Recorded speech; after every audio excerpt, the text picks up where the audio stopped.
Hello students, welcome to my channel twin physics. জীবনে অনেক সমস্যা ফেস করছো, জীবনটা সমস্যা যুক্ত হয়ে গেছে, অনেক প্রবলেমস। এখনকার দুনিয়াতে অ্যাংজাইটি, ডিপ্রেশন, মন খারাপ, এগুলো তো একটা সমার্থক শব্দ হয়ে গেছে। জীবনের আরেক নাম হচ্ছে ডিপ্রেশন। তোমরা যে জিনিসটাকে ডিপ্রেশন বলছো বা মন খারাপ বলছো বা জীবনটা ভালো চলছে না বলছো, তাদের উদ্দেশ্যে একটা কথা বলি, তুমি খেতে পাচ্ছ তো? তুমি যদি খেতে পাচ্ছ তাহলে তুমি অর্ধেক মানুষের থেকে এমনিই ভালো আছো। তোমার হাত ভালো আছে, পা ভালো আছে, কোনো অঙ্গহানি হয়নি, তোর মাথার উপরে চাল আছে, অর্থাৎ ছাদ আছে, দুবেলা দুমুঠো খেতে পাচ্ছ, এবং তার সাথে সাথে একটা ভালো বাবা মা আছে, কিছু ভালো বন্ধু আছে, তার সাথে সাথে শত্রুও আছে, সেটাও ঠিক কথা। এত কিছু যখন আছে, তাহলে ওই কয়েকটা জিনিস নেই বলে মন খারাপের তো কোনো মানে হয় না। জীবনে একটা পরীক্ষা খারাপ হয়েছে, আরও পরীক্ষা হবে।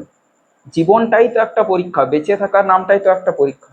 তুমি বেঁচে আছো, সুস্থভাবে বেঁচে আছো, এবং সংগ্রাম করে পরে, লড়াই করে পরে এগিয়ে চলছো দিনের পর দিন। এটাই কি কম কিছু? এটাও কিন্তু অনেক কিছু। অনেক মানুষ কিন্তু এটাও করতে পারে না বা করার সুযোগ পায় না।